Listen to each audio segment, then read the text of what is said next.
Welcome in जयाज kitchen. तर आज आपण बनवलेली आहे चवदारी शेंगांची भाजी. बघूया बरं. त्यासाठी आपण मूग डाळ भिजत घालूया प्रथम. आणि आता या आपण चवदारी शेंगा धुवून निथळत ठेवलेल्या आहेत. शेंगा कट करून घेऊया. शेंग आपण दोन्ही बाजूने त्याचे शेंडे कट करून घेणार आहोत आणि भेंडी जशी चिरतो त्या पद्धतीनं आपण शेंगा कट करणार आहोत. आणि जर शेंग जून असेल तर त्याच्या शिरा देखील आपण काढून घेणार आहोत. अशा पद्धतीने सर्व शेंगा कट करून घेऊया. सर्व शेंगा आपल्या कट झालेल्या आहेत.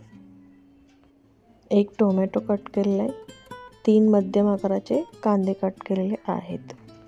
4 चमचे आपण कढईत तेल घेतलेलं आहे.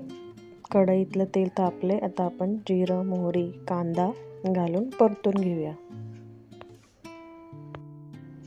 कांदा चांगला परतलाय तेलावर. तर आता आपण टोमॅटो घालूयात.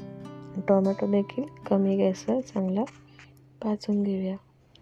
हळद अर्धा चमचा, कोल्हापुरी लाल तिखट घरचं 2 ते 3 चमचे, तुम्ही तुमच्या आवडीनुसार घेऊ शकता, कमी जास्त. हळद, लाल तिखट आपण चांगलं परतून घेऊया. त्यानंतर भिजवलेली मूग डाळ आपण घालणार आहोत. आता आपण चवदार शेंगा कट केलेल्या घालून व्यवस्थित हलवून घेऊया भाजी. आता आपण त्यात पाणी घालून झाकण लावून शिजण्यासाठी ठेवून देऊया. 20 मिनिटं झालं आपली भाजी शिजत आहे आणि आपल्याला 1.5 पेला पाणी लागलेलं आहे भाजी शिजण्यासाठी.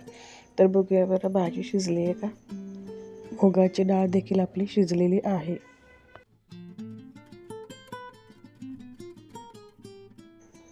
तर तुम्ही बघू शकता भाजी आपली शिजलेली आहे. अशा पद्धतीनं आपली चवदारी शेंगांची भाजी तयार आहे. तुम्ही ही भाजी चपातीसोबत खाऊ शकता, भाकरीसोबतही खाऊ शकता.